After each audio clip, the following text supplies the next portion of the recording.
esteve no fim de semana no nosso encontro com o Dr. César Jeremia, né? Foi bastante proveitoso a palestra pública e também a jornada que foi feita no sábado pela manhã, bastante rica, ela foi filmada. Nós estamos agora então produzindo o DVD, né, desse evento, provavelmente vai caber em 2 DVDs, eu acho. E quem não pôde estar, acho bastante interessante de acompanhar, porque foi um trabalho bastante completo, né, que ele nos apresentou acerca da temática que já tinha sido anunciada. Muito bem, hoje nós vamos, antes de entrar no nosso tema da Joana, eu preciso conversar uma coisa com vocês. Antes de eu passar a lista de chamada, algumas combinado para nesse encontro da ANE em Psicologia de Joana de Ângeles, nós continuarmos o nosso assunto. E o tema que está proposto, aonde nós podemos inserir as dúvidas, as questões que vocês queiram levantar acerca das temáticas que vêm sendo abordadas, hoje é a questão da culpa, e mais particularmente culpa e consciência. Culpa é uma coisa que quem já é associado da ANE já não sente mais. Então eu sei que para vocês aqui não vai ser preciso, vai ser só para vocês saber o que acontece com os outros.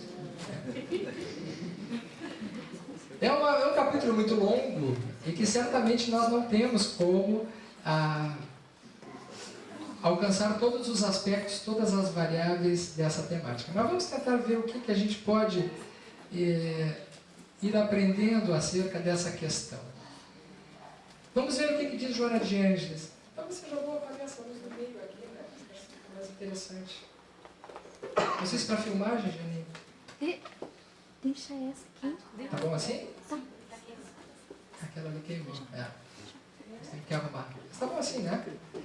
Bom, Joana de Ângeles nos diz o seguinte: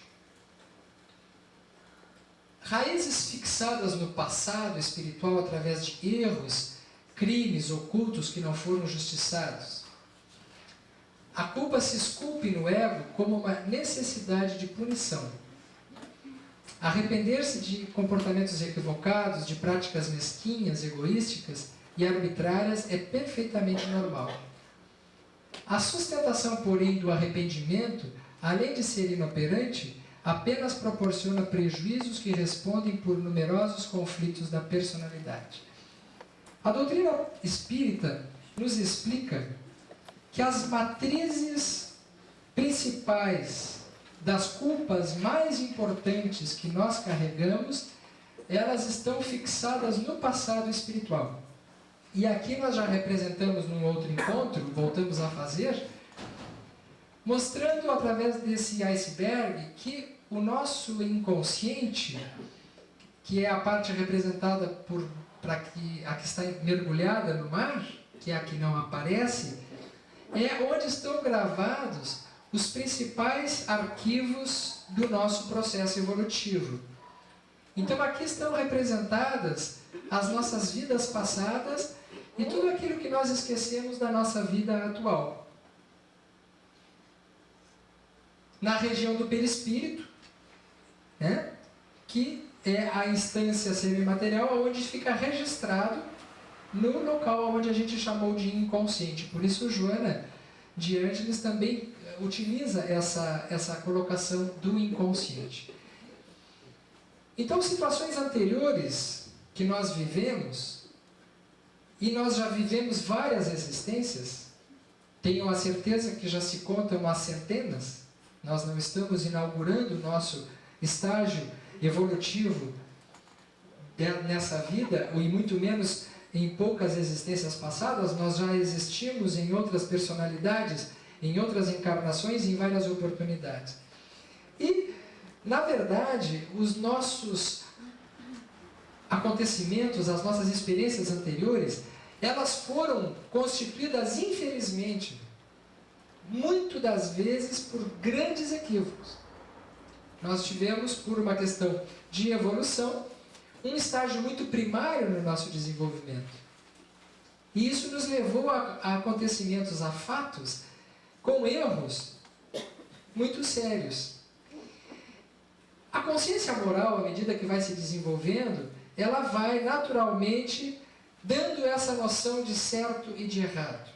As dimensões do que está correto e do que está errado vai se aparecendo à medida da nossa evolução. E à medida que nós vamos tendo consciência dos fatos, nós vamos tendo, por consequência, os chamados estados de culpa. Por exemplo, um ato da barbárie de um indivíduo primitivo, um ser primitivo, que mata uma outra pessoa, um outro irmão seu, ele não é tão representativo quanto alguém que já tem um grau de civilidade, que já tenha os conceitos morais, que já tenha o código de ética e que já saiba o que aquilo significa. Em outras palavras, à medida que nós vamos tendo a noção do outro, nós vamos desenvolvendo a nossa consciência. Quando nós nos damos conta do sofrimento alheio e que nós somos causadores de um sofrimento alheio, nós naturalmente sentimos culpa. Parece óbvio quando a gente diz ter a noção do outro, mas ainda hoje nós vamos observar em grande parte das criaturas que as pessoas, nós não temos ainda muito claramente a noção do outro, né? Grande parte das pessoas tem, quando muito, uma noção de si mesmo. A noção do outro, do que causa no outro, ainda ela é muito rudimentar. Quando Jesus assevera, amarás a teu próximo como a ti mesmo, parece que nós estamos tendo já as condições de saber o que isso significa. Mas para amar ao próximo, ou para amar ao outro, nós precisamos ter a dimensão do outro. Senão nós não conseguimos sequer amar, né? E para isso nós precisamos saber as consequências. O que vai acontecendo de uma encarnação para outra à medida que o nosso senso moral vai se desenvolvendo e os códigos sociais vão nos mostrando o que é certo e o que é errado? Nós vamos percebendo o que nós causamos no nosso semelhante. E isso vai determinar o grau de evolução de cada indivíduo. Quanto maior a consciência do que eu faço e a repercussão que tem no ambiente e nas outras pessoas, tanto maior a evolução. Quanto menor a noção do que eu faço, menor o estado de consciência, menor a evolução. Então, por isso diz Joana de Ângeles que a culpa ela vai se radicar principalmente no passado espiritual através de erros. E ela nos cita crimes ocultos que não foram justiçados. Aquelas situações das pessoas que cometem crimes às escondidas, que roubam sem os outros saber, que prejudicam sem que isso seja noticiado, na ideia de que isso não vai aparecer. Quantas vezes uma pessoa vai até o final da sua existência sem ser descoberta num crime que cometeu, achando que ela escapou das garras da justiça? Qual não é a surpresa dela quando ela desencarna e ela percebe que a vida não se encerra na morte física, que ela continua? E não raramente, quando ela desencarna, ela encontra as vítimas daqueles os quais ela prejudicou, esperando-a no outro lado da vida e acusando-a daqueles crimes que cometeram. Qual não é a decepção, a surpresa daquele que achou que iria passar ileso, sem ser percebido, quando ele então se depara com as próprias consequências daquilo que causou. Esse estado normalmente esculpe no ego uma necessidade de punição, através do arrependimento.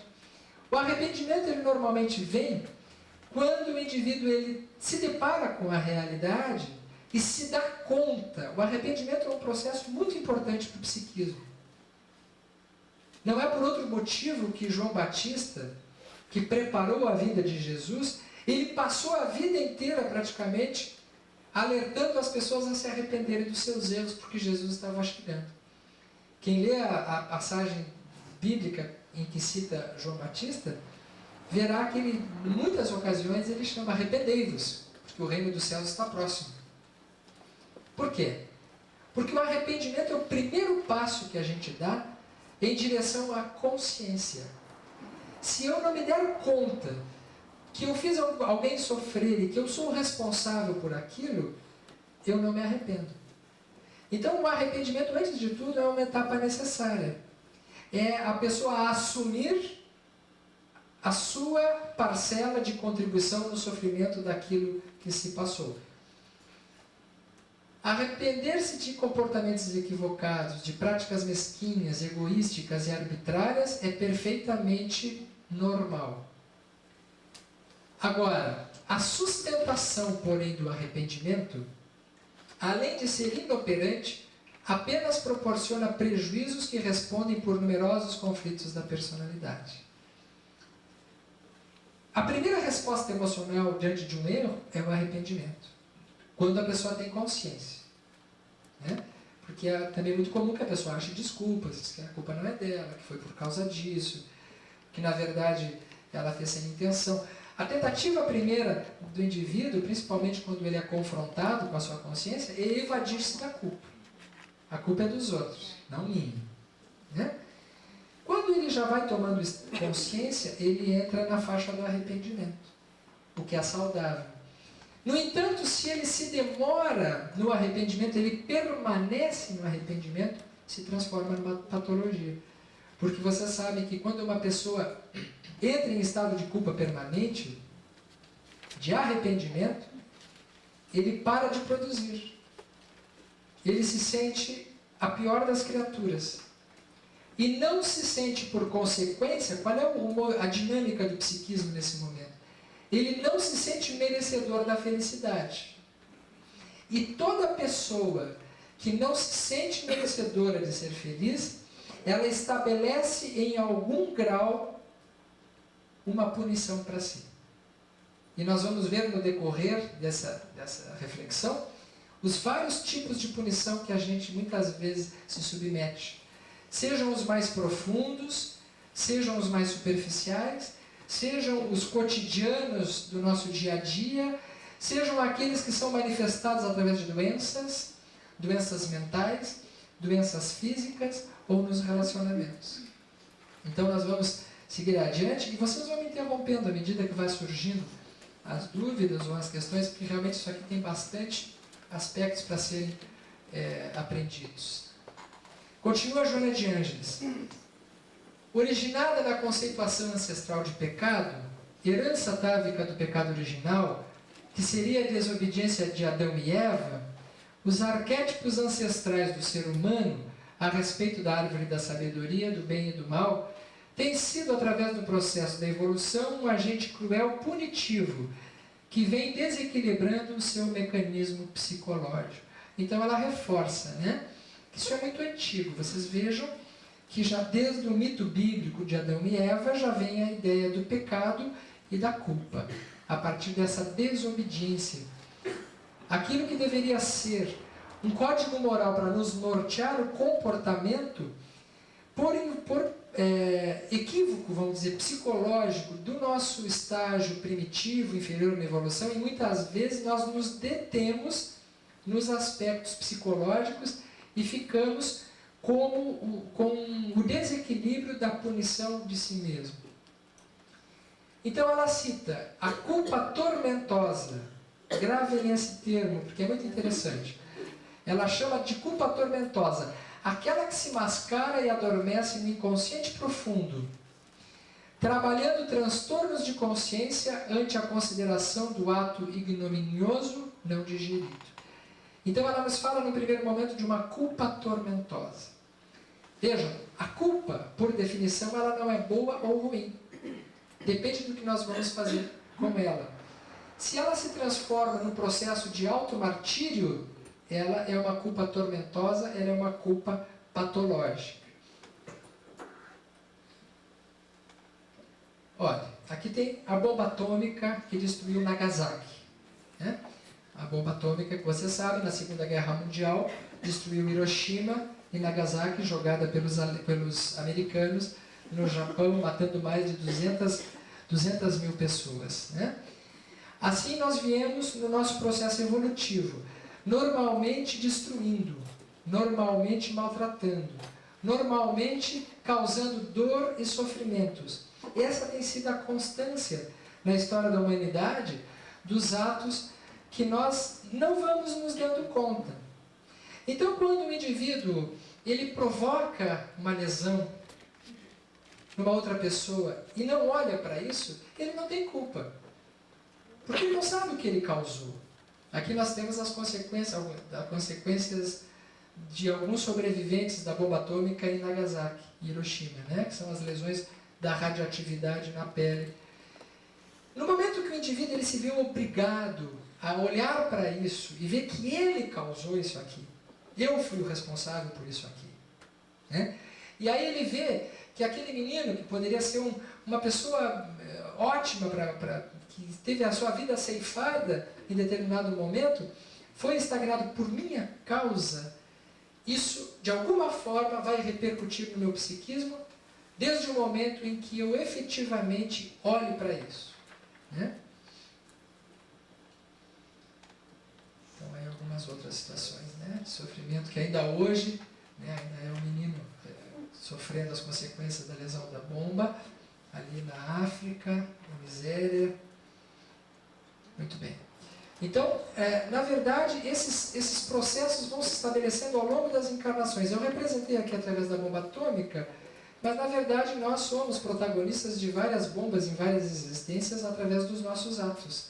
Muitas vezes somos nós que jogamos as bombas, né, nas situações, ou já fizemos isso várias vezes, né?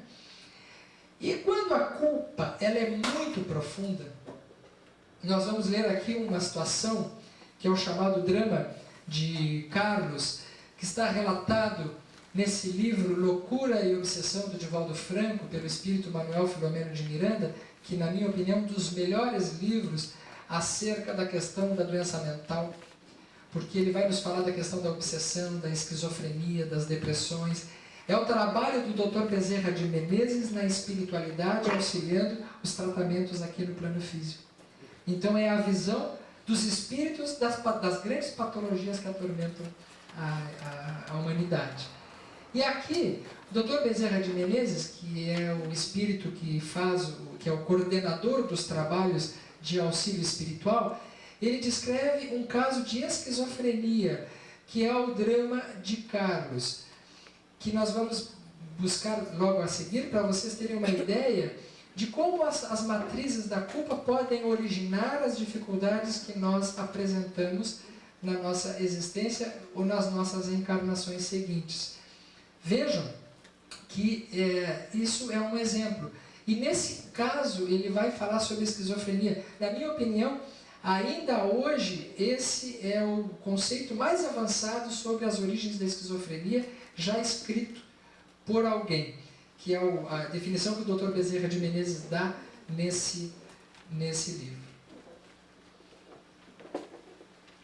Então ele descreve a situação. Aqui está o Dr. Bezerra de Menezes falando para Manuel Filomeno de Miranda o que ele está vendo a respeito do Carlos, desse rapaz que apresenta esquizofrenia. E ele diz o seguinte: como veremos mais tarde, a ação perturbadora do nosso pupilo foi muito grave em razão do uso desordenado do sexo. No caso dele, a grande problemática evolutiva se deu numa determinada existência quando ele se utilizou muito mal da sua sexualidade, tombando em degenerescência glandular. E a gente fica pensando nos dias de hoje, né? Quando isso está tão liberado e as pessoas não se dão conta que grandes sofrimentos e desequilíbrios se dão exatamente das paixões e do mau uso da sexualidade. O que aconteceu com ele? Ele afetou os testículos, facultando o surgimento de uma fibrose perniciosa, bem como de uma atrofia dos tubos seminíferos daqueles órgãos, em face de uma deficiente produção do hormônio gonadotrópico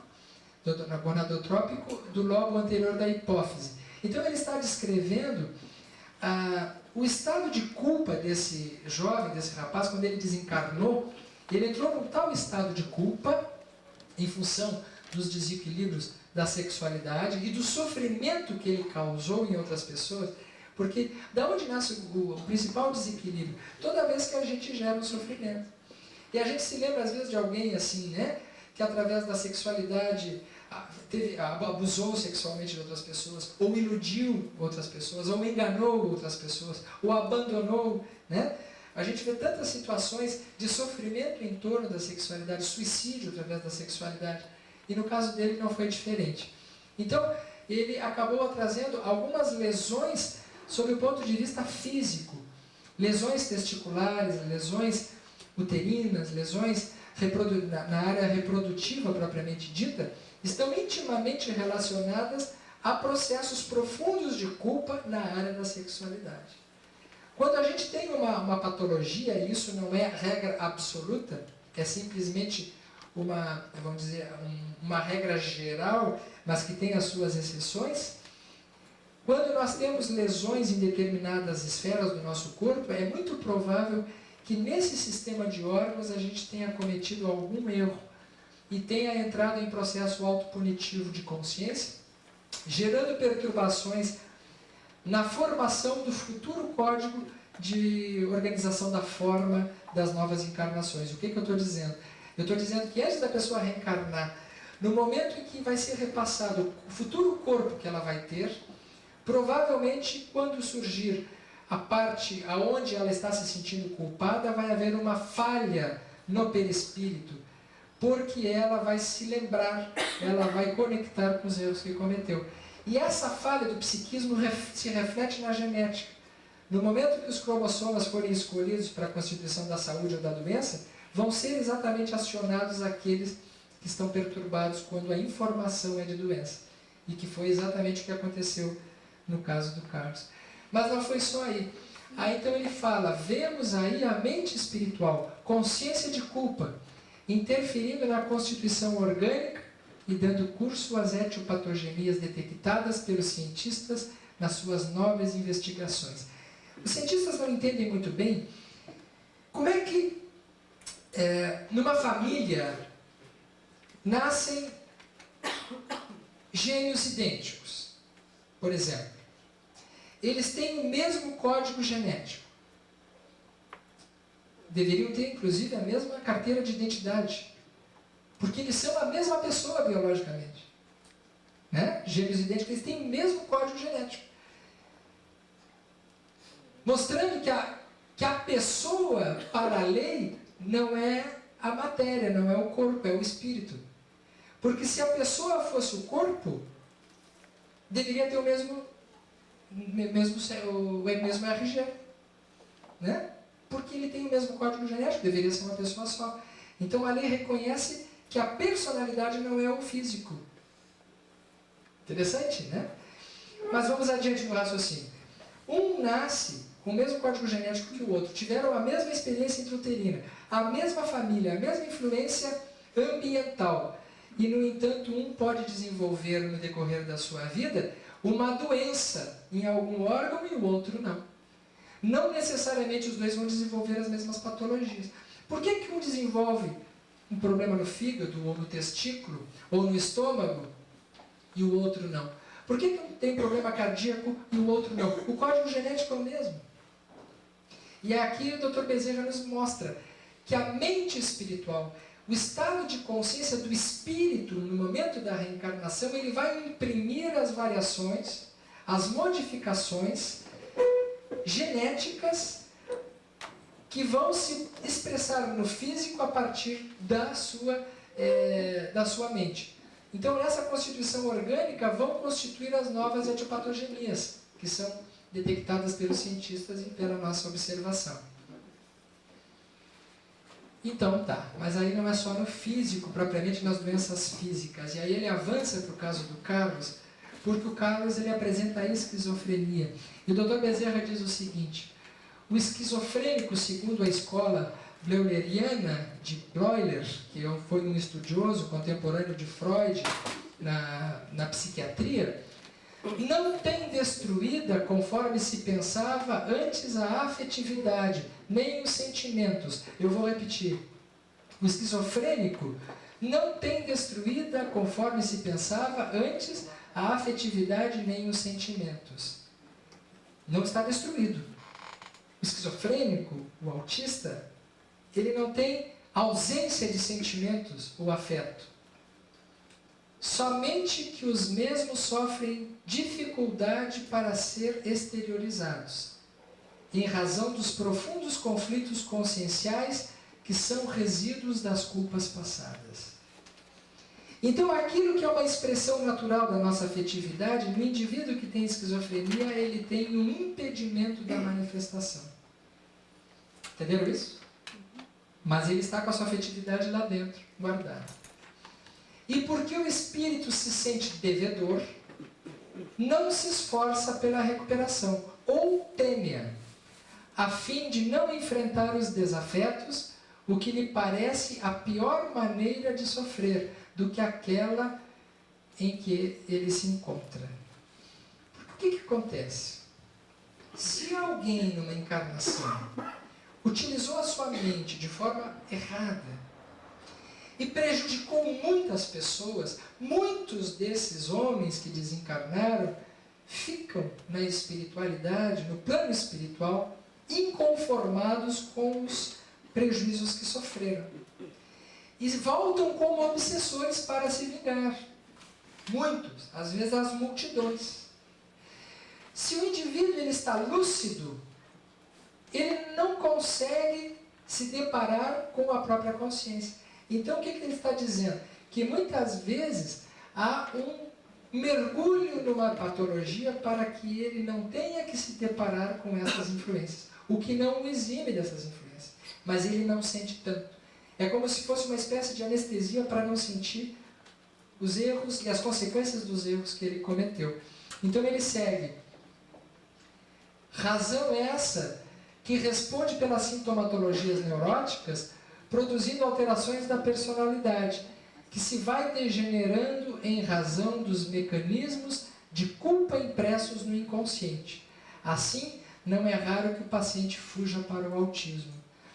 Muitos dos sintomas autistas, vejam, não todos, a gente não pode generalizar de forma absoluta, porque não existe isso em medicina e muito menos em processo de lei de causa e efeito, né? Existem as variações, mas boa parte dos autistas, eles são indivíduos que carregam culpas muito profundas e que tiveram um prejuízo muito grande da sua intelectualidade, da sua emotividade livre, por conta dessas culpas profundas e dessas perseguições espirituais que o levam para um mergulho muito profundo dentro do seu eu. Para quem já leu o livro Libertação, de André Luiz, talvez alguns de vocês já tenham lido, se não leram, leiam, porque é um livro fantástico. André Luiz descreve nesse livro a ação dos espíritos inferiores numa região do plano espiritual, aquele dá o nome de trevas, que segundo André Luiz ainda é pior que o umbral. E quando eu li isso eu fiquei muito decepcionado, porque eu tinha medo de ir para o umbral porque eu já achava ruim. Mas aí depois eu descobri que tinha coisa pior ainda do que aquilo.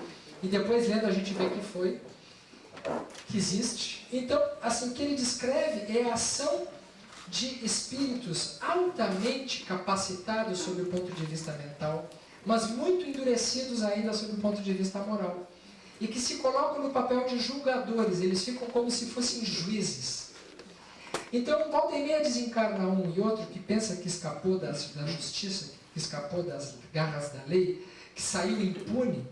Esses que a gente diz assim, Deus não existe, porque se existisse o inocente não tinha sido condenado e o culpado não tinha sido absolvido.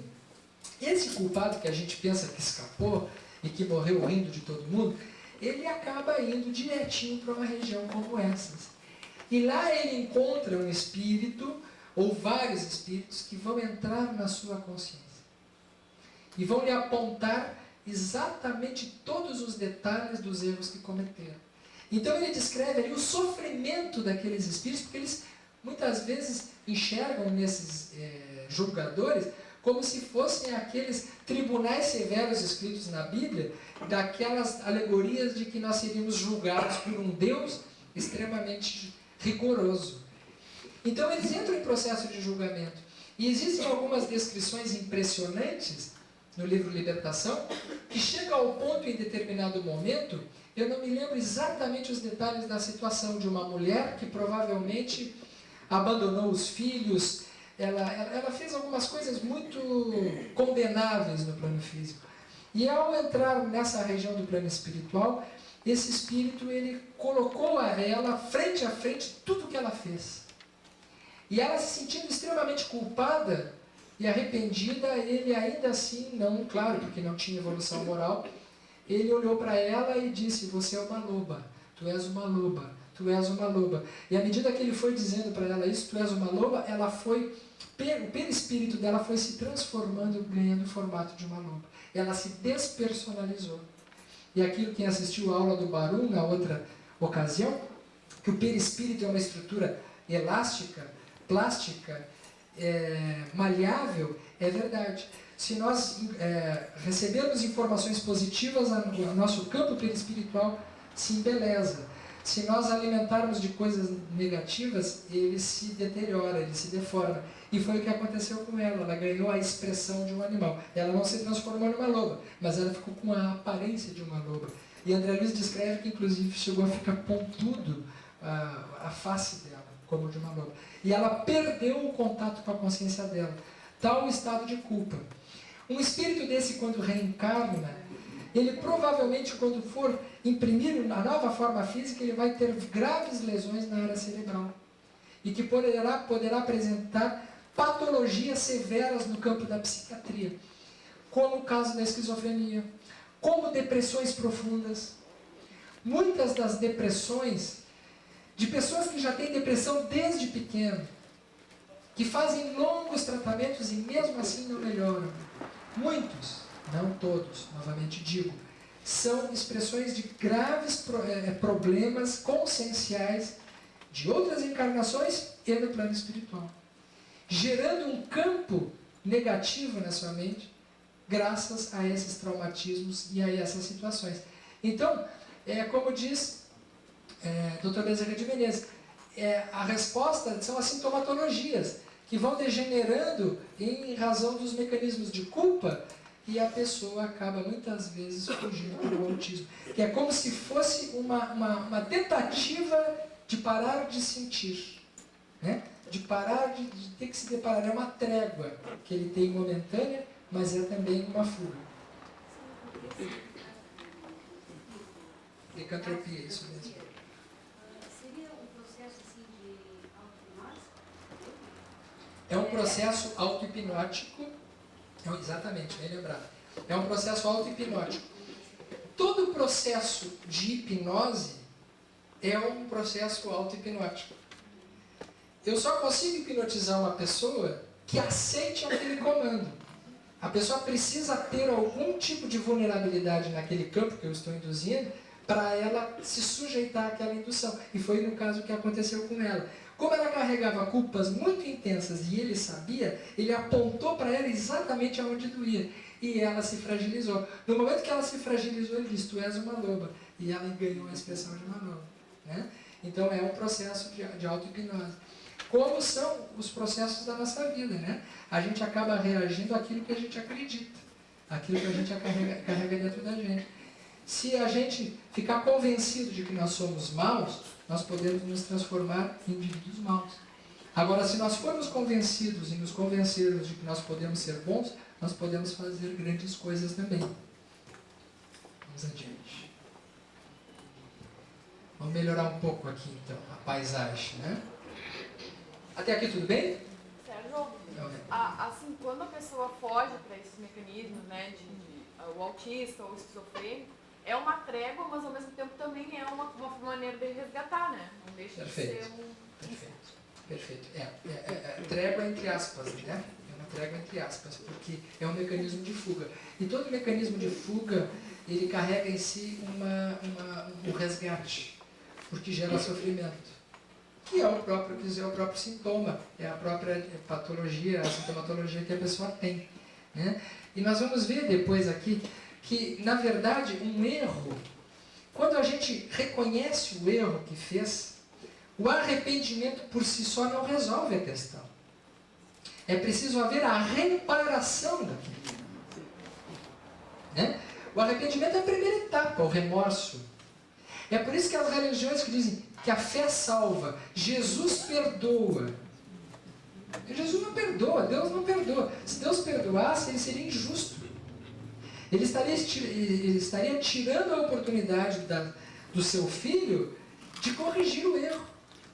Vocês imaginem o filho de vocês estudando, ele não estudou o ano inteiro no colégio. Chegou no final do ano, tirou 0,5 em todas as provas. Aí ele se deparou, realmente ele se deu conta que ele pisou na bola e ele cai assim num choro tremendo. Pá, mas eu errei, eu me dei conta, agora que eu me dei conta que a minha mãe falou o ano inteiro, ele realmente se dá conta, ele se arrepende profundamente. Aí o professor diz assim, então tá, como tu está arrependido, então eu vou te passar de ano. Né? Aí a gente diz, tudo bem, vamos lá, vai repetir o ano. Porque a questão não é punitiva, a questão ela é educativa. Ele repete o ano não como uma punição por não ter estudado. Ele repete o ano por não ter aprendido. Não é isso? Isso é muito importante porque na doutrina espírita, às vezes, alguns companheiros ainda têm essa confusão de que a reencarnação dolorosa é uma espécie de punição. Fez o mal, aí está pagando, a gente até usa esse termo, está pagando pelo erro que cometeu. A gente não está pagando para quem? Quem é o caixa dessa história? Vejam a situação. Eu provoco o mal no Barum. Provoco, eu não gosto do Barum. Vou lá e dou uns tapas nele. Mas ele é um ser evoluído, como vocês já viram. Né? Ele é evoluído. É isso mesmo que vocês viram. Né? Pode até deslizar daqui para frente, mas até agora ele está indo bem. Né? Muito bem, eu vou lá e enfureço, fico com inveja que ele é um indivíduo bom e eu não, eu vou lá e provoco alguma coisa ruim nele, prejudico ele, causo um problema muito sério na vida dele. Muito bem. Nós dois desencarnamos. E ele continua bem. Porque o prejuízo não é de quem sofre. O prejuízo é de quem faz sofrer. Porque aí depois, mais adiante, eu olho e digo assim, meu Deus, que besteira que eu fiz. Aí o Barum olha para mim e diz assim, não, mas para mim tudo bem. Eu não guardo rancor contigo, não tenho realmente rancor nenhum. Eu continuo devendo, eu fico devendo para ele? Não, porque ele não vai me cobrar nada, ele me perdoou. Eu fico devendo para quem? Para mim mesmo, para minha consciência. Então o problema todo é aqui, ó. Quando a gente reencarna numa situação dolorosa, nós não estamos pagando. Nós estamos em processo de aprendizado, de educação. Nós estamos repetindo o ano para passar por aquelas matérias que nós não estudamos. Nós estamos passando pelo aprendizado que a gente não teve. De novo, está tendo uma nova oportunidade. É muito mais uma bênção do que um castigo. Dá para entender? Essa noção psicológica é muito importante, porque quando a doutrina espírita foi codificada, e nós estamos completando 150 anos de doutrina espírita, não existia psicologia ainda. Isso é muito importante que a gente se dê conta. O contexto da doutrina espírita, quando ela foi codificada, é um contexto jurídico. Tanto que Allan Kardec, na terceira parte do Livro dos Espíritos, ele desenvolve às vezes a sua colocação na forma de leis. Leis morais. Lei de ação e reação. É tudo um modelo jurídico. E a gente aprendeu a raciocinar os mecanismos da vida na forma de leis. A gente raciocina muito mais como advogado e jurista ou promotor do que como psicólogo, porque não existia. E o mecanismo ele é educativo. Claro que existe um processo de justiça também, porque Deus é justo. Mas o mecanismo de ação não é de castigo e de punição, ele é de educação. Isso é muito importante, porque isso é o que gera culpa. Às vezes as pessoas chegam para a gente, tá, mas o que eu fiz está errado. Diz, não, o que tu fez não está errado. O que tu fizesse revela que tu ainda não tens consciência. E quando a gente não tem consciência, a gente não está errado, a gente está equivocado. Uma criança que chuta a canela dos adultos, ela age como criança porque ela não tem um entendimento, ela vai precisar de educação. Né? Ela vai precisar de orientação, de esclarecimento. Não adianta colocar ela numa peça fechada e não explicar para ela por que ela está ali. Não basta castigar sem explicar, tem que ter uma explicação. Né? Então, o nosso processo evolutivo ele se dá às custas de tomada de consciência. E essa é a única maneira que a gente tem como entender que quando a gente comete, ou um espírito comete uma coisa negativa, o arrependimento ele é uma etapa muito importante. Mas ele precisa passar para a segunda etapa, que é a reparação. Mas antes de passar para a reparação, a gente pode cursar por situações como essa. Depressões, esquizofrenias, patologias psicossomáticas baseadas na culpa. Depois a gente pode falar sobre elas. Mas eu queria falar sobre algumas outras coisas que são mais corriqueiras na nossa vida. E qualquer semelhança com alguém aí é pura coincidência, porque eu não pensei em ninguém me conhece todo mundo. Tá? Mas assim, ó. Condutas autodestrutivas. Não sei se vocês conhecem alguém. Pessoas que vivem se destruindo. Tem gente que tem um tipo de conduta autodestrutiva. Está sempre se acidentando, provocando acidentes em si. Está sempre se maltratando. Está sempre correndo riscos. E ela provoca isso. Isso quando não se lesiona diretamente. Uma conduta autodestrutiva através de um vício, por exemplo. A pessoa se destrói através de drogas, através de álcool, através de cigarro. Conduta autodestrutiva. São possibilidades de culpas profundas. Dentro daquele mesmo mecanismo, o indivíduo se sente culpado e, por consequência, não se sente merecedor de ser feliz. E se infringe sofrimentos.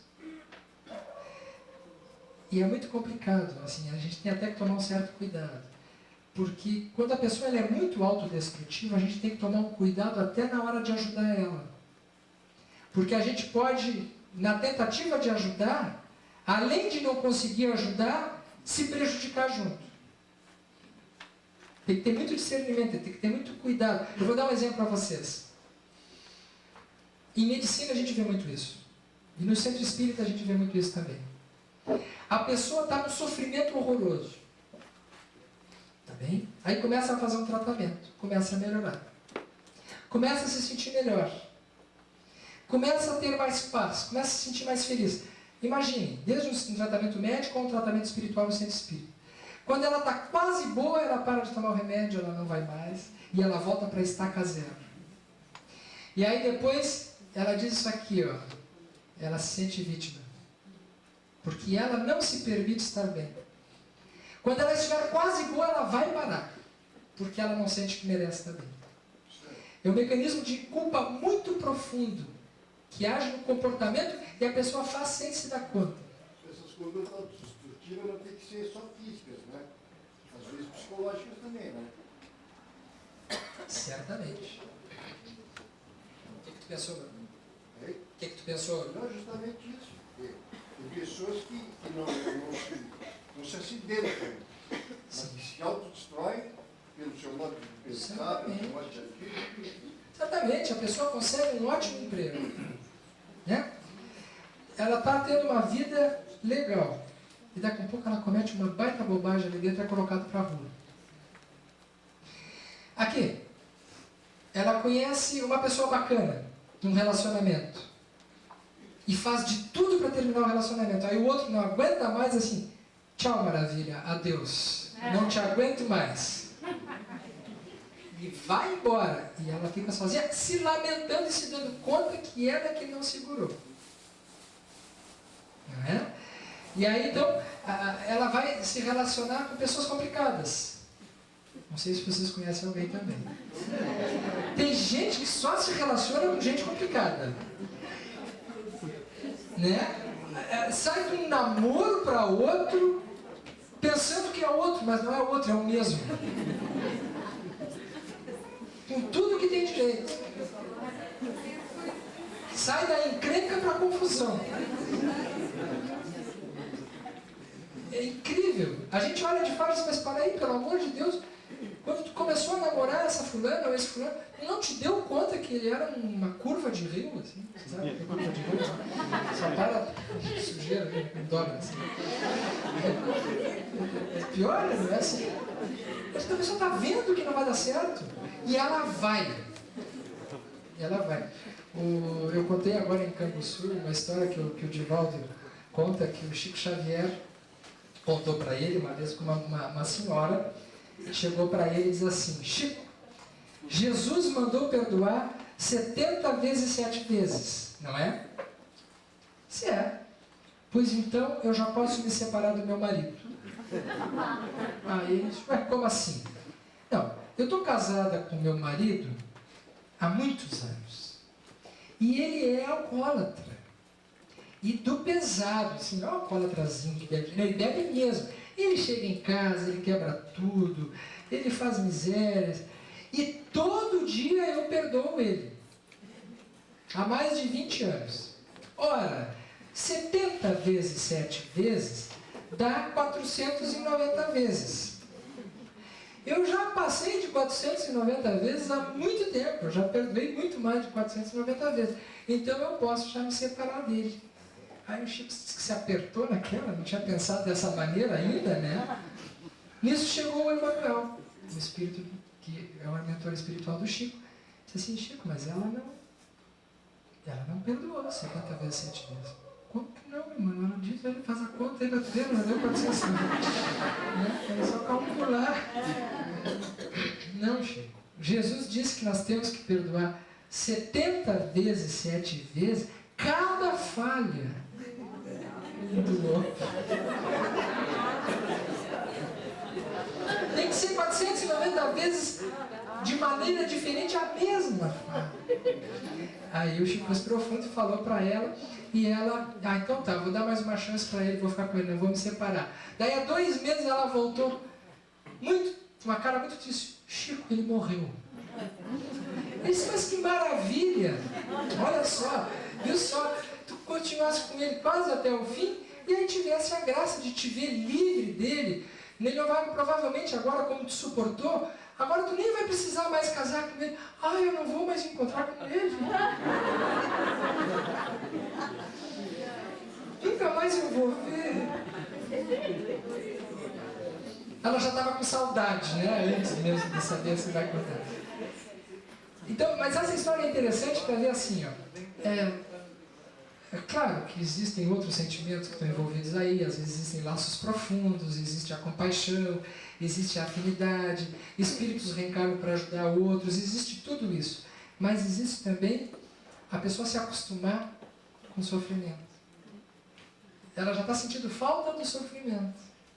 E muitas vezes, quando a pessoa está sentindo falta de um sofrimento, é uma autopunição, é um processo de culpa. Porque enquanto a pessoa fica se punindo, ela fica se pastando em torno daquilo, ela não dá um passo a mais. Aquelas pessoas que ficam se lamentando, não sei se vocês conhecem alguém. A pessoa fica se lamentando, se lamenta, e se lamenta, e se lamenta. Às vezes a gente atende as pessoas que ficam só se lamentando. E a gente dá vontade de dizer assim, bom, mas tudo bem, Jackson, então vamos fazer alguma coisa agora. Não, mas eu não consigo esquecer. E aí fica naquilo. Enquanto ela está naquilo ali, ela não evolui, é um cômodo. Existe um processo de comodismo também em torno das doenças, em torno das patologias. Enquanto a pessoa ela é vítima, né, da sua própria dor, ela não precisa assumir a responsabilidade da sua existência. E aqui também vale para a manutenção de hábitos e ambientes. Tem pessoas que dizem assim, eu não consigo melhorar. A gente pergunta, onde é que tu costuma ir? Só vai em antro, né? Mas não é? Eu conheço um monte de gente assim, eu não encontro gente legal, Deus não quer que eu seja feliz. Onde é que tu costuma ir? Eu não vou nem citar para vocês, porque eu vou fazer propaganda negativa aí. Pode que alguém esteja frequentando alguns lugares. Mas olha aqui, ó, tem lugares, gente, tem lugar que é certo que não vai se encontrar gente legal nunca. Nem por dádiva divina.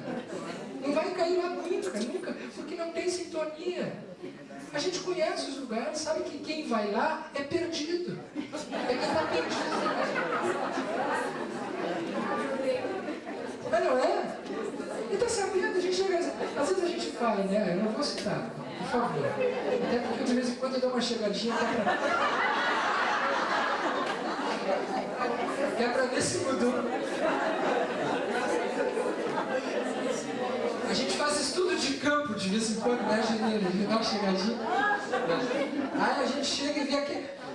É tão interessante, a pessoa vai bem arrumada e pintada, assim, aquela cara de felicidade. A gente olha assim, tem uma depressão horrorosa por baixo. A gente está vendo no olhar da pessoa. Mas a pessoa fazendo de conta que está bem. Aí essa pessoa que está fazendo de conta que está bem, encontra o príncipe, que também, por sua vez, está fazendo de conta que é o cara. Aí ela olha para para ele, que sabidamente é um cara que já passou a perna num monte de gente, e ela olha para ele e diz assim, me engana que eu gosto. Diz para mim que eu quero ouvir. Aí ele olha para ela e diz assim, princesa. E aí ele olha para ela, enfim, e fica um príncipe e princesa. Quanto tempo dura? Já estava na cara que não ia dar, mas ela sabia, mas a pessoa vai. E aí daqui a 3, 4 dias ela está em depressão profunda, porque foi enganada. Foi enganada, ou ele foi enganado, né? E aí ele diz assim, eu não tenho sorte. Acha que é sorte. Né? E na outra semana vai lá de novo. Olha, eu acho que centro espírita não deve ser lugar de namoro, tá? Mas eu acho que é o melhor lugar para encontrar os príncipes e as princesas. Eu prefiro, eu chego de casa, mas não vou namorar, nada de ficar, né? Tem que ver bem como é que vai fazer isso aí. Mas é um bom lugar, assim, a pessoa vai lá, está meio desorientada e tal, o outro também está, mas está buscando alguma coisa a mais. A chance é muito maior. Ele não está aqui, eu posso falar agora. Mas assim, assim, o que eu quero dizer é o seguinte, a sintonia que a gente escolhe vai determinar em grande número, claro que tem as exceções, a característica dos vínculos, a qualidade dos relacionamentos, a qualidade de vida que a gente vai levar. Somos nós que escolhemos isso. Somos nós que escolhemos, né? Se vai dar certo, se não vai, tudo bem, é uma outra história. Mas assim, na verdade a gente precisa ter esse discernimento. Então, mas tem pessoas que não mudam os hábitos e não mudam os ambientes.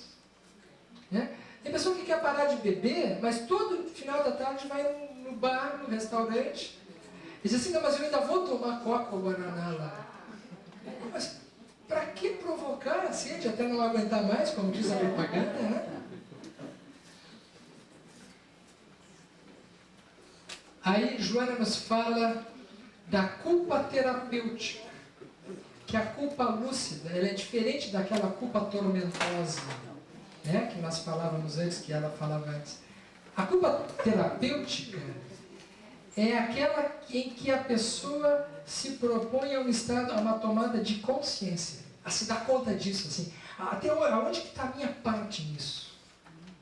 Sérgio, eu não entendi direito assim, ó. Quando a pessoa já traz as culpas e toma aquele tipo de atitude, nem sempre ela vai ter consciência disso. Muitas vezes ela vai agir como um reflexo, assim, não tem crítica a respeito disso. Exatamente.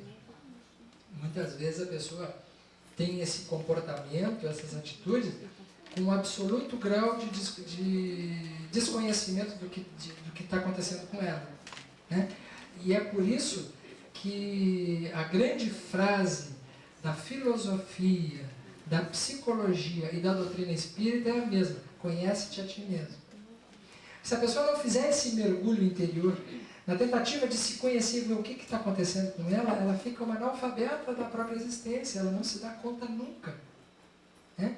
Então aí, claro, ela vai precisar fazer os mergulhos interiores, nas várias condições que é possível, seja com ela mesma, que é o mais importante, né? Seja através de ajuda psicológica, alguém ajudando ela a poder se perceber, seja através de busca espiritual, aonde ela vai ter referenciais que a façam refletir, seja, enfim, através de tudo que existe que pode levar o indivíduo a se situar como na frente de um espelho. Né? Então, tem toda a razão. A pessoa, na maior parte das vezes, ela nem se dá conta disso. É por isso que é necessário esse processo. Aí, assim, os esquizofrênicos e os autistas, eles não vão ter essa possibilidade? Não. Nessa existência, não. Nessa existência, isso aí fica como um segundo momento. Essa existência, ela é de limitação. Ela é de provas e expiações. Ela pode ter uma melhora. Ela pode ter uma diminuição muito importante das situações mais complicadas. Mas ela não vai conseguir passar para reparação. Não. Colabora para o equilíbrio. E no caso, uma pessoa que não se autoconheça, tem problema com alcoolismo, droga e tudo, e não quer ajuda e não procura e não tem essa ideia. E a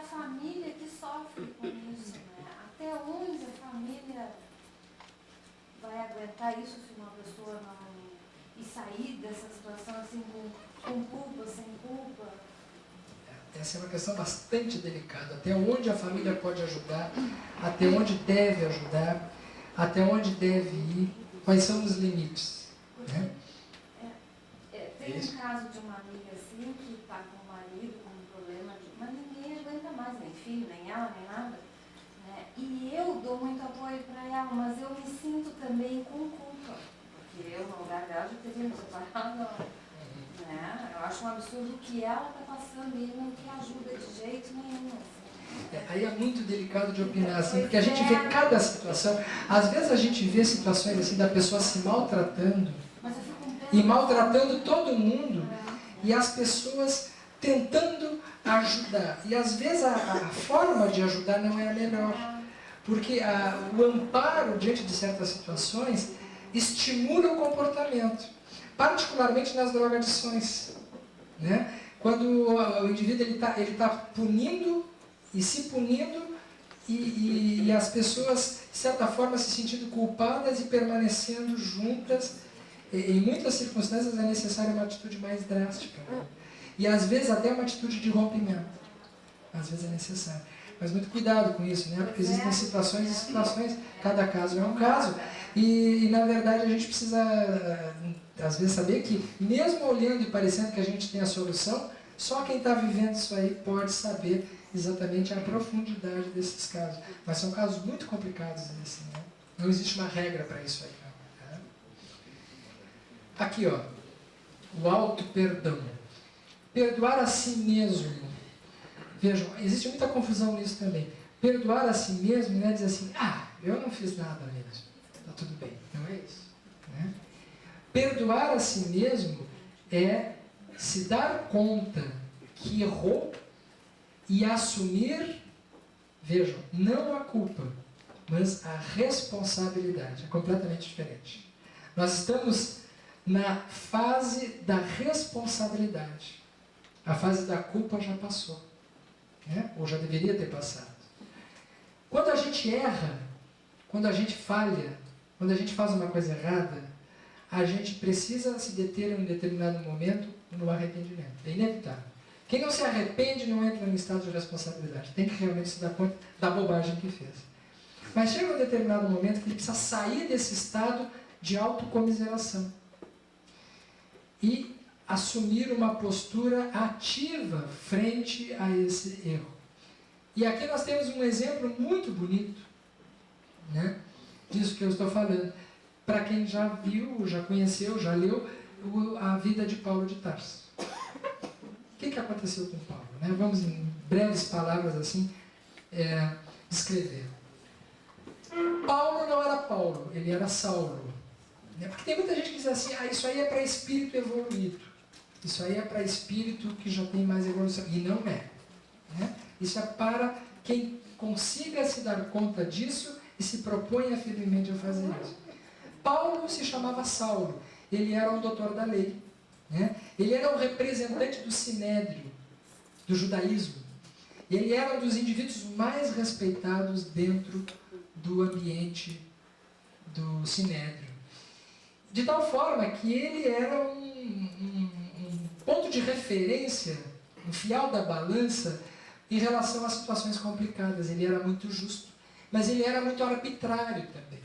O que ele considerava errado, ele não tinha piedade em punir, em corrigir. E assim foi quando ele, em mais de uma oportunidade, mandou para a morte alguns cristãos, porque ele não era cristão. E ele entendia que Jesus, ele era um conspirador. E Jesus já tinha partido para o plano espiritual e tinha deixado seus seguidores. Então Jesus tinha sido um conspirador da ordem. Então o que Saulo até então fazia? Ele perseguia os cristãos, né? Levando à morte na arena com os leões, enfim, toda aquela coisa que a gente já conhece. E ele sentia que estava fazendo uma grande coisa. Ele estava fazendo a justiça, né? Até que um dia ele mandou para os leões o Estevão. O Estevão era um daqueles indivíduos que se converteram para o cristianismo e se tornaram exemplos dignos do que o ser humano é capaz de alcançar quando se propõe a ser bom. Vocês vão encontrar em detalhes essa descrição no livro Paulo e Estevão, de Francisco Cândido Xavier, na psicografia de Chico Xavier, pelo espírito de Emmanuel. Na minha opinião, é o livro mais bonito, histórico do espiritismo clássico. Junto com a 2000 anos, é o mais bonito.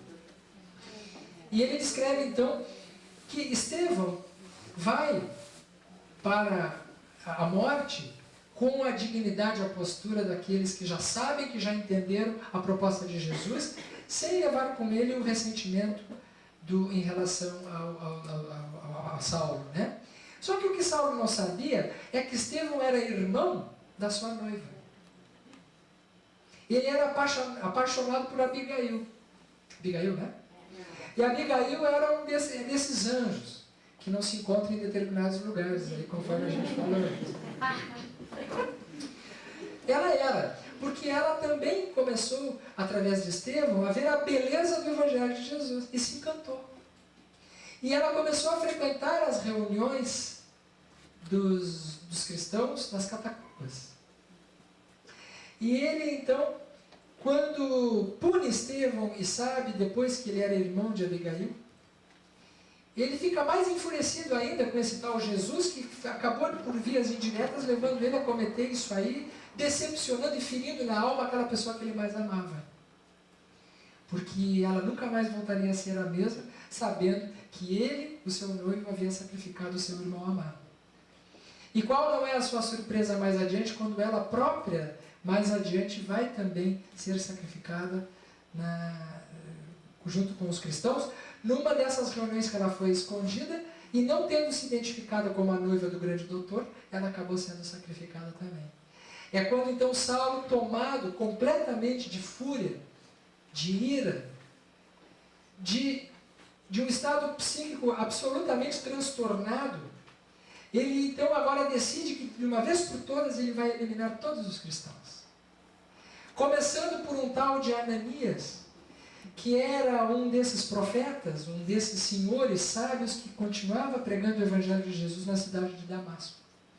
Então ele pega a cavalaria dele e, subindo no seu cavalo, toma a estrada de Damasco para pegar o próximo, que era Ananias. No meio do caminho, ele vê uma luz resplandecente surgir na frente dele. E uma figura excelsa de um ser luminoso.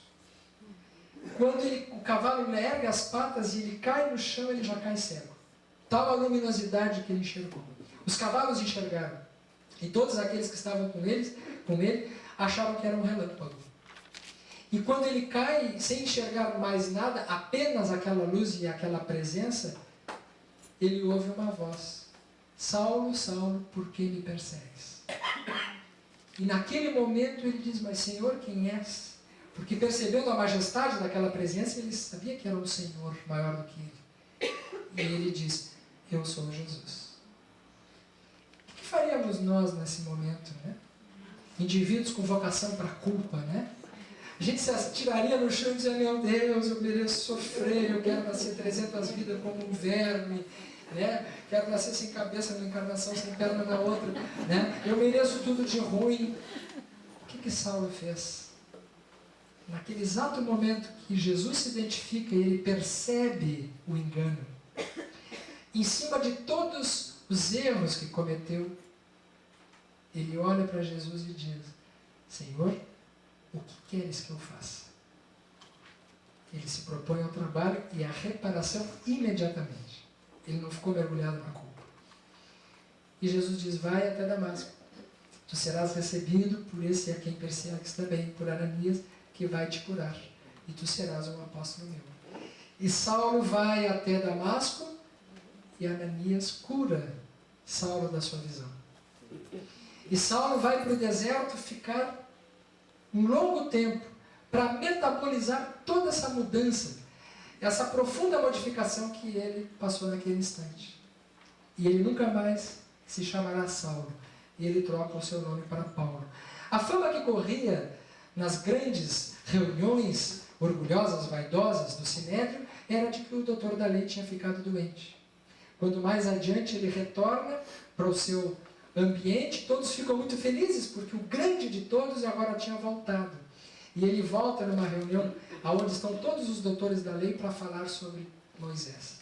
E todos o recebem com uma felicidade muito grande daquele que melhor falava, e ele começa a falar sobre toda a história do monoteísmo de Moisés, chegando até Jesus, e começa a tecer a grande influência e importância de Jesus na vida do futuro da humanidade. É quando então todos se decepcionam com ele, né? Porque a pessoa ela só tem valor enquanto ela está dizendo aquilo que os outros querem ouvir. Quando a gente começa a dizer uma coisa que os outros não querem ouvir, a gente vira inimigo. Porque as pessoas gostam de ouvir o que já sabem, as pessoas não gostam de ouvir o que não sabem. Ouvir o que não sabe nos leva ao conflito. Ouvir o que a gente não sabe nos leva a ter que exercitar coisas novas. E então é dado voz de prisão para ele. E pela primeira vez na história do cristianismo, houve uma resistência do cristianismo em relação às atrocidades que vinham surgindo. E ele disse, não, eu sou o doutor da lei. Aonde que está o mandato de prisão? E ninguém tinha um mandato de prisão. E era da lei que para prender alguém tinha que ter um mandato de prisão. Eles prendiam os cristãos de qualquer jeito. Chegavam lá, tu está preso, pronto, levava. Ele era doutor da lei, ele sabia que não podia ser assim. Eu vou sair daqui do mesmo jeito que eu cheguei. Caminhando. E ninguém se atreveu a tocar nele. Foi a primeira resistência na história do cristianismo. Mais adiante, no livro A Caminho da Luz, do Emmanuel também, Francisco Cândido Xavier, Emmanuel diz que Jesus mesmo, preocupado com os destinos do cristianismo, pois que os cristãos tinham ficado muito pacíficos demais, eram todos dóceis demais, foi pessoalmente convocar aquele que era um homem enérgico, que era um homem firme, mas que era justo. E que, como todo indivíduo que é justo, potencialmente bom. E ele vai buscar Saulo para que, então, como Paulo, passe a se transformar naquele novo propagador da ideia cristã, agora com bases mais sólidas. E Paulo de Tarso, então, vai se transformar, na minha opinião, no maior apóstolo do cristianismo. Aquele que, numa mesma existência, sacrificou os cristãos. Foi o maior propagador da vida de Jesus. Nos mostrando que nós podemos ser dignos da confiança da espiritualidade, independente do passado que nós tenhamos. O que é importante é que a gente se propõe a ser. Porque tem muita gente que diz assim, não, mas eu já fiz muita coisa errada, eu não tenho o direito de tal outra. Tem. Vai depender da postura, vai depender da reparação que ele queira fazer em cima disso, da proposta que ele queira encampar. Porque realmente Paulo, a partir dali, se tornou incorruptível. Então esse, claro, que é um dos belos exemplos da história do cristianismo, que nos fala desta culpa terapêutica lúcida, o auto-perdão, a responsabilidade e da consciência. Né? Esse é o momento mágico, o momento máximo da consciência. Por isso mesmo, então, desse modo, a consciência de culpa torna-se tortura lúcida ou não para o emocional, gerando tormentos que poderiam ser evitados se outros processos houvessem sido elaborados para facultar a reparação do erro. Por isso mesmo, ao invés de pecado ou culpa, surge o conceito de responsabilidade, mediante a qual a colheita se deriva da semeadura, sem qualquer expressão castradora do discernimento, nem fatalista do sofrimento. Dá para entender, dá para ter uma ideia da profundidade dessa questão, como ela é assim, palpitante na vida da gente, como a gente fica convidado a ter uma outra postura diante da gente, diante das coisas. Né? Como a doutrina espírita propõe diferente. Porque as religiões, durante o desenvolvimento da humanidade, se utilizaram muito da culpa e do pecado para terem um arrebanhamento dos fiéis. Se vocês são pecadores, aí a pessoa se sentia mesmo, então eu vou salvar. A pessoa joga a culpa, a pessoa se sente um lixo, ele oferece a solução. Né? E aí ele fica refém de uma autoridade religiosa. A doutrina espírita propõe uma outra coisa diferente. Nada de reféns. Né? Apenas o desenvolvimento da consciência, como uma forma do indivíduo efetivamente, então, aí sim, né? Conseguir ir alcançando novas paisagens, né? Novos patamares na sua vida, trocando aquelas imagens negativas, aquelas imagens tristes da nossa experiência como seres humanos, para paisagens melhores, né? São as paisagens que todo mundo quer ter na sua vida. E que é claro que é um processo assim, de uma descoberta, de uma evolução, mas que não é tão distante de nós, né? Assim como o Saulo, nós já tivemos grandes exemplos, né? Capazes de... coisa mais linda, né? Capazes assim da gente poder... Esse menino provavelmente já teve falhas, erros, mas nós nascemos assim de novo, né? Para exatamente atingirmos essa libertação e mais adiante nos transformarmos em pessoas capazes de fazer grandes coisas, como é o caso de não menores exemplos da humanidade, mas muito próximos de nós, como Madre Teresa de Calcutá e como Chico Xavier, né? Quando a gente olha para indivíduos assim, a gente sabe que eles vêm de um passado espiritual também bastante tormentoso, assim como nós. Mas foram capazes de fazer grandes coisas.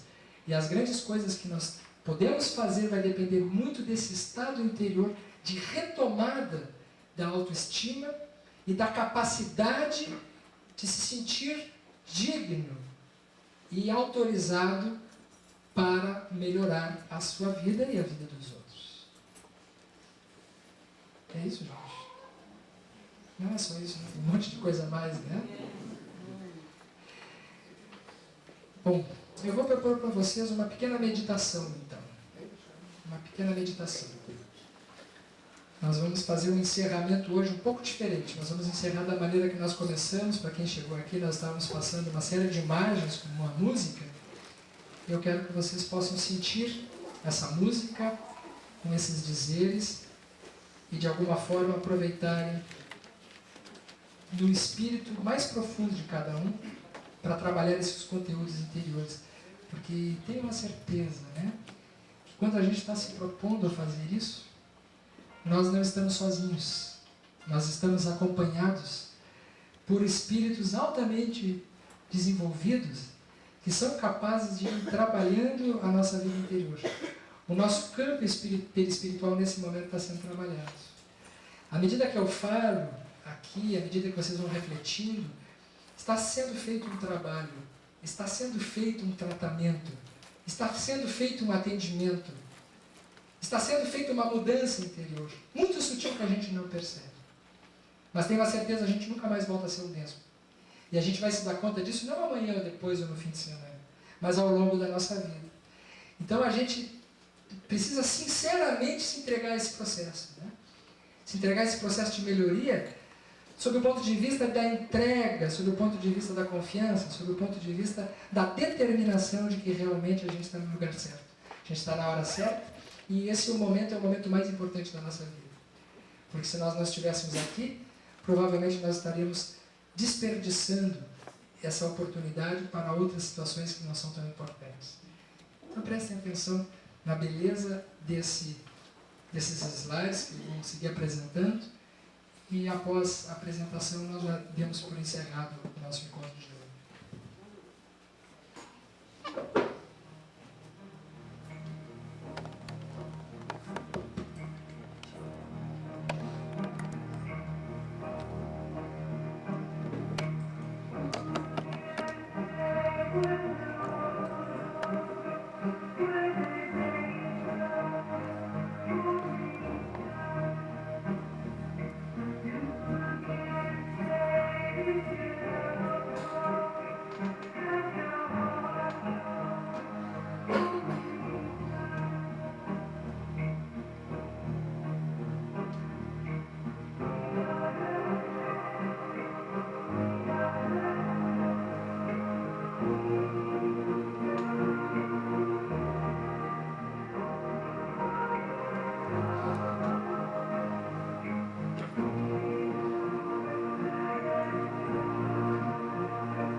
Uma boa semana para todos.